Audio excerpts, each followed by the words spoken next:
তাহলে প্রত্যেকটা একক কোষের ক্ষেত্রে আমি প্যাকিং দক্ষতা বার করব, প্রত্যেকটা একক কোষের ক্ষেত্রে। ফার্স্টে কোন ধরনের একক কোষ করেছিলাম? এসসিসি। তাহলে এসসিসি এর ক্ষেত্রে ফার্স্ট আমি প্যাকিং দক্ষতা বার করার চেষ্টা করছি। এদিকে এসসিসি, এসসিসি দেখতে কেমন এটা? একটা ভালো দেখা একটা কিউব এর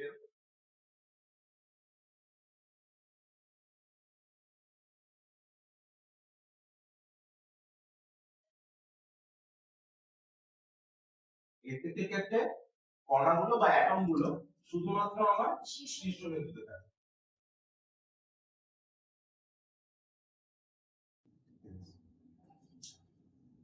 এই কণাগুলো যে শীর্ষবিন্দু থাকে দেখিয়েছি, এটা অ্যাকচুয়ালি কণা নয়, এগুলো হচ্ছে কণার একেবারে centre point, middle point.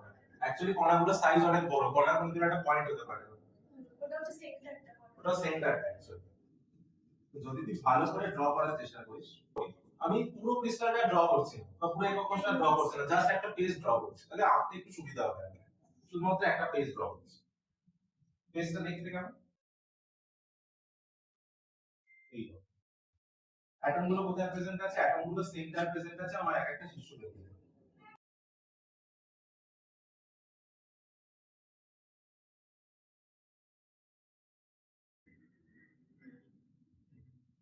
Atom গুলো এইভাবে প্লেসের মধ্যে আছে। আর যদি ভালো করে লক্ষ্য করে দেখতে পারিস চারটে অ্যাটমের মাঝখানে একটা ফাঁকা জায়গা আছে।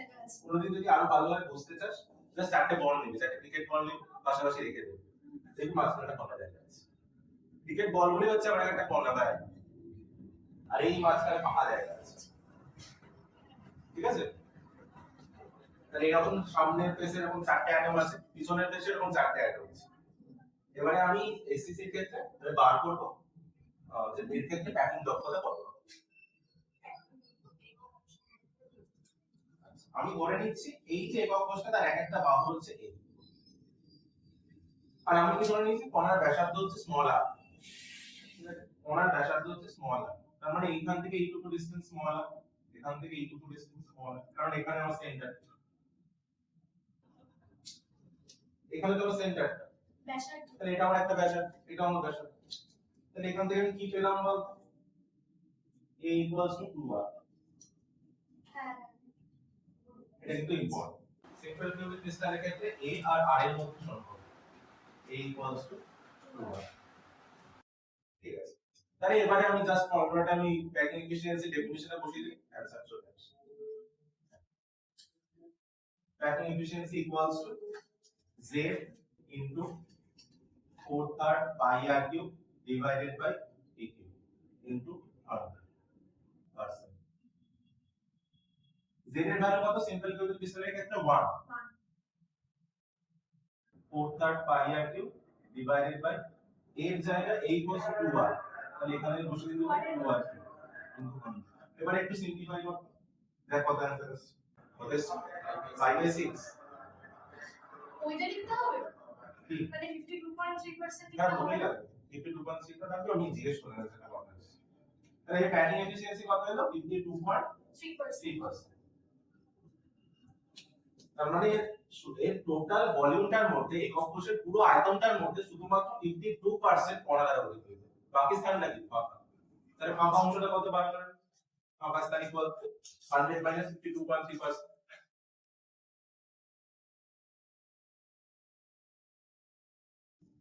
তার মানে এর ক্ষেত্রে এসসিসি এর ক্ষেত্রে ভয়েড স্পেস বা ফাঁকা জায়গাটা হচ্ছে তো 47.7%। তাহলে কতটা পোরশন ফাঁকা বা এসসিসি এর ক্ষেত্রে অর্ধেকটাই তো ফাঁকা, যত অ্যাটম আছে তার অর্ধেকটাই। ঠিক আছে, তাহলে এসসিসি এর ক্ষেত্রে হয়ে গেল 2 নম্বর হেডিং দিয়ে বিসিসি।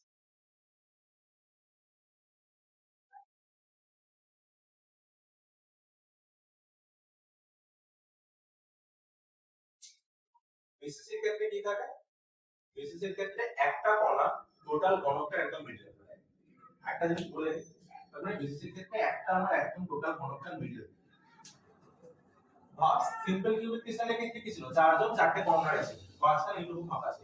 এইখানে আমি এটা একটা অ্যাটম বসিয়ে দিই, এখানে যদি আমি একটা অ্যাটম বসিয়ে দিই, অ্যাটমটা এই সাইজেরই হবে, এখানে যদি বসিয়ে দিই তাহলে এরা যারা বাইরের দিকে আছে, যারা একেবারে শীর্ষবিন্দুতে আছে, তারা কি নিজেদেরকে টাচ করে থাকবে? থাকতে পারবে না। তুই চারটে বল যদি রাখিস, ওই সেম সাইজের বল যদি একটা মাঝখানে রাখিস, কোনোদিন চারটে টাচ করে থাকতে পারবে, সরে যাবে। ঠিক আছে, এই কনসেপ্ট আমরা কাজে লাগাই।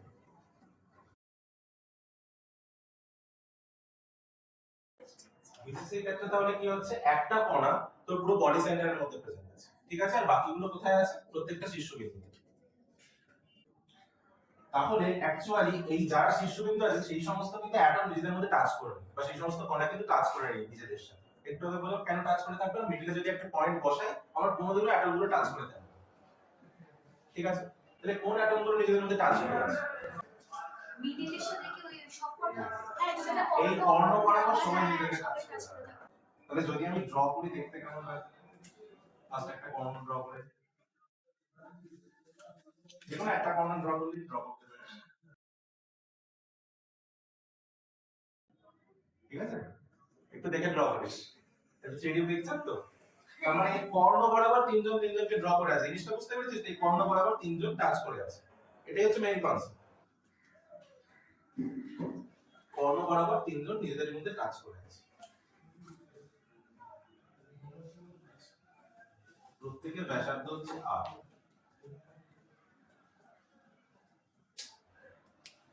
আমরা তো বলতে পারবি কোন একটা ঘনকের ক্ষেত্রে এই দেহকর্ণের দৈর্ঘ্য কত, কোন একটা ঘনকের যদি বাহু a হয় তাহলে কর্ণের দৈর্ঘ্য কত। যে কোনো কিউবের ক্ষেত্রে দুটো টাইপের কর্ণ হয়, একটা হচ্ছে দেহকর্ণ যেটা একদম মিডল দিয়ে যায়, আর একটা হচ্ছে তোর ফেস কর্ণ বলতে পারিস, ফেস ডায়াগোনাল বলে, কোন একটা তল দিয়ে যাচ্ছে। তাহলে প্রত্যেকটা ঘনকের ক্ষেত্রে দুটো টাইপ, মানে প্রত্যেকটা ঘনকের ক্ষেত্রে দু রকমের কর্ণ থাকে। একটা হচ্ছে পৃষ্ঠকর্ণ, যেটা প্রত্যেকটা ফেসে একটা কর্ণ, সেটাকে বলে পৃষ্ঠকর্ণ, ঠিক আছে। আরেক ধরনের কর্ণ হয় সেটাকে বলে দেহকর্ণ, সেটা হচ্ছে এই ঘনকটার একটা বিপরীত, উপরের একটা বিন্দু থেকে নিচের বিপরীত বিন্দুর উপর যদি একটা কর্ণ ড্র করি সেটা হচ্ছে তোর দেহকর্ণ। দুটো টাইপের কর্ণ হয়। পৃষ্ঠকর্ণের দৈর্ঘ্য কত, এইরূপ। কিভাবে পাবি, একটা বাহু a আর পৃষ্ঠকর্ণ হচ্ছে এই পয়েন্ট থেকে তোর এই পয়েন্টের ডিসটেন্স, এটা হচ্ছে √a² + a² √2 * a। আর দেহকর্ণ কিভাবে পাবো, যদি ড্র করিস ভালো করে, এইটা হচ্ছে আমার পৃষ্ঠকর্ণ, ঠিক আছে, এই জিনিসটা হচ্ছে আমার পৃষ্ঠকর্ণ,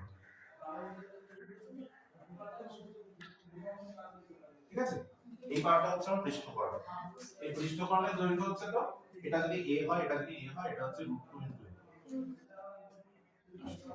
আমি বার করছি দেহকর্ণ, এইটা হচ্ছে a, এইটা হচ্ছে √2a, তাহলে পৃষ্ঠকর্ণের দৈর্ঘ্য এটা কত হবে, এই দেহকর্ণের দৈর্ঘ্য কত হবে, √3 * a। তাহলে আমি পেলাম পৃষ্ঠকর্ণের দৈর্ঘ্য √2 * a, সমকোণী ত্রিভুজ পিথাগোরাসের সূত্রে অ্যাপ্লাই করলাম, √a² + a² √2 * a। আচ্ছা, আর এইটা আমার একটা সমকোণী ত্রিভুজ, এই উপরের একটা এই পার্টটা আমার সমকোণী ত্রিভুজ, যার অধিভুজ হচ্ছে এইটুকু দেহকর্ণ, ঠিক আছে। একটা বাহু √2a আর একটা বাহু হচ্ছে a, তাহলে দেহকর্ণের দৈর্ঘ্য কত পেলাম, √3 * a, √a² প্লাস ওটা তো 2a, তার মানে কত পেল, 3a², √3 * a। আচ্ছা, তাহলে মনে থাকবে কোন একটা ঘনকের ক্ষেত্রে দেহকর্ণের দৈর্ঘ্য √3a আর পৃষ্ঠকর্ণের দৈর্ঘ্য √3a।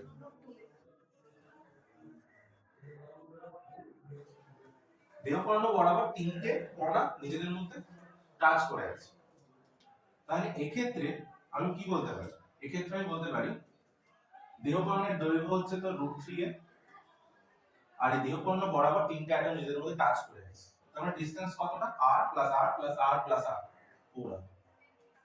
দ্যাট রিলেশনটা পেলি, √3a = 4r।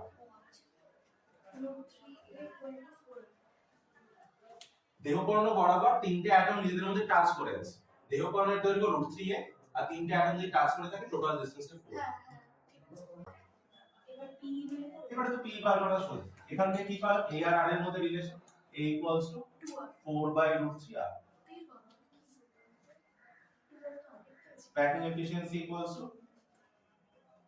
বিসিসি এর ক্ষেত্রে 2 z টা তাই তো, হ্যাঁ 4/3 πr³ / a³ * 100। জাস্ট আমি এর জায়গায় ভ্যালুটা বসিয়ে দেব, z = 2 ফর বিসিসি, πr³ / 100 4/√3। ক্যালকুলেশনটা একটু সাবধানে করবে, ক্যালকুলেশনটা একটু সাবধানে করবে, ক্যালকুলেট করে বলতে কত আসছে। এই ক্ষেত্রে তো প্যাকিং এফিশিয়েন্সি আরো বেশি হবে সিম্পল কিউবিক ক্রিস্টাল, তাই না, সিম্পল এর ক্ষেত্রে তো মিডলে কোনো ফাঁকা জায়গা ছিল, কোনো অ্যাটম ছিল না। এর ক্ষেত্রে মিডলে একটা বসিয়েছে স্যার। এর ক্ষেত্রে প্যাকিং এফিসিয়েন্সি এসএসসি থেকে অন্তত বেশি হবে। 68 yes, প্যাকিং এফিসিয়েন্সি আসবে 68%। তাহলে ফাঁকা স্থান কতটা থাকবে হোয়াইট স্পেস?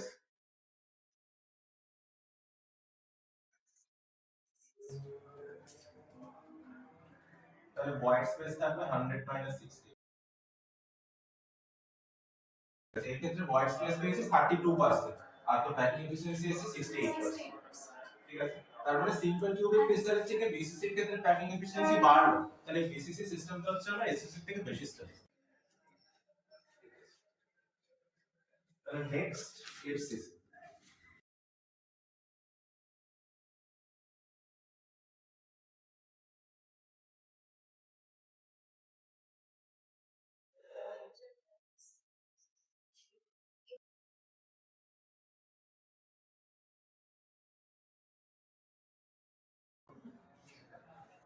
আবার আমি মিডলে পয়েন্ট ঢুকিয়েছি, আবার কিন্তু এই কর্নার বা শীর্ষবিন্দু থাকা পয়েন্টগুলো এদেরকে টাচ করবে না।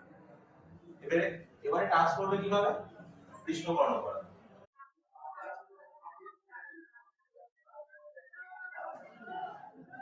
জাস্ট একটা ফেস ড্র করছি।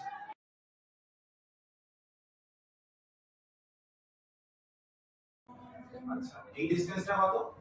দেহকর্ণ ইকুয়াল পৃষ্ঠকর্ণ, আর এই পৃষ্ঠকর্ণ তাহলে টোটাল কত? পৃষ্ঠকর্ণ হচ্ছে তো √2 * a, আর টোটাল ডিসটেন্সটা পেয়েছি 4 আর তাহলে √2 a = 4। এখান থেকে পাচ্ছি a = 4/√2 r, তার মানে 2√2r। এইটা এবারে আমি প্যাকিং এফিসিয়েন্সি ফর্মুলায় বসিয়ে দেব। তার মানে আমার মেইন কাজ হচ্ছে সবার ক্ষেত্রে a আর r এর মধ্যে রিলেশন বার করা। a আর r এর মধ্যে রিলেশন বার করা, তারপর ওটাকে প্যাকিং এফিসিয়েন্সি বসিয়ে দেব। প্যাকিং এফিসিয়েন্সি কত হবে? এফসিসি এর ক্ষেত্রে z কত? 4। 4/3 pi r cube divided by a cube into 100%। z এর ক্ষেত্রে 4, 4/3 pi r cube divided by 8 জায়গায় বসতে হবে 2√2 r এর হোল কিউব into 100%। ক্যালকুলেট করতে পরে কত পার্সেন্ট আসছে? এর অ্যানসার আসবে 74%। তাহলে এর ক্ষেত্রে ভয়েড স্পেস বা ফাঁকা স্থান কত? 26%। ভয়েড স্পেস বা ফাঁকা স্থান থাকবে 26%। তাহলে প্যাকিং এফিসিয়েন্সি কিন্তু আস্তে আস্তে বাড়ছে। এসসিসি এর ক্ষেত্রে এসসিসি থেকে বিসিসি এর ক্ষেত্রে বাড়লো, বিসিসি থেকে এফসিসি টা আরো বাড়লো। আর এই যে তিনটে টাইপের ক্রিস্টাল স্ট্রাকচার দেখলাম, তার মধ্যে এফসিসি প্যাকিং এফিসিয়েন্সি সবচেয়ে বেশি। এর থেকে বেশি প্যাকিং এফিসিয়েন্সি আর কিছু হয় না। কিউ আর ইসিসি দেয় না? ইসিসি ক্ষেত্রে আরো কম হবে, কারণ ইসিসি এর ক্ষেত্রে নাম্বার অফ পার্টিকেলস আরো কম। শুধুমাত্র একটা প্লেনে একটা বিপরীত প্লেনে একটা করে হবে। হ্যাঁ, এফসিসি থেকে কম হবে। নরমালি কোনো কিউবিক ইউনিট সেলের ক্ষেত্রে এফসিসি এর ক্ষেত্রে প্যাকিং এফিসিয়েন্সি ম্যাক্সিমাম, আর সেটা হচ্ছে 74%। এর থেকে বেশি প্যাকিং এফিসিয়েন্সি থাকতে পারে না। তাহলে টেবিল বানিয়ে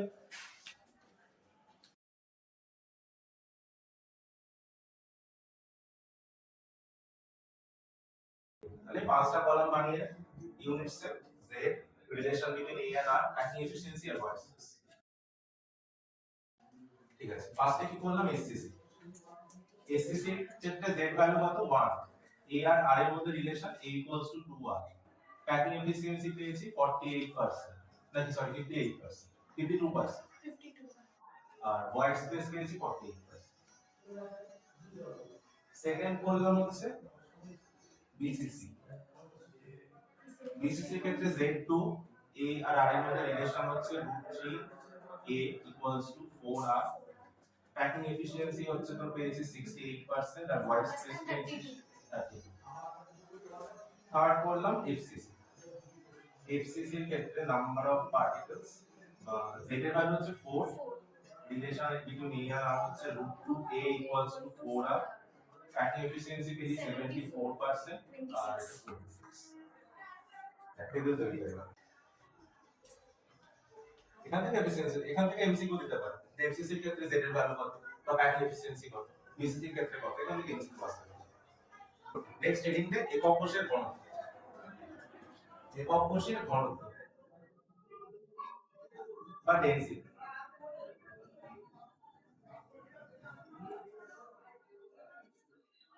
ডেনসিটি অফ ইউনিট সেল বা একক কোষের ঘনত্ব।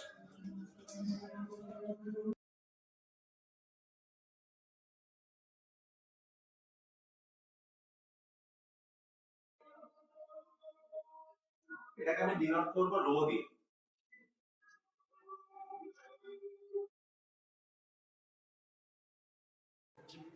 আচ্ছা, আমরা তো সবাই জানি ঘনত্ব ইকুয়ালস টু কি, ভর বাই আয়তন। আর ঘনত্ব বার করছি একক কোষের, তাহলে ভরটা কার, একক কোষের আয়তনটা পর একক কোষের। তাহলে আমি রো ইকুয়ালস টু কি লিখতে পারি, একক কোষের ভর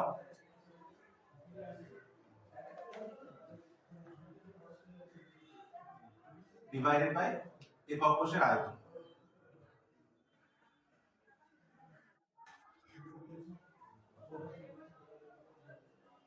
এবারে ভরটা আসে কি কারণে, একক কোষের মধ্যে এই কণাগুলো থাকার কারণে, তাই তো?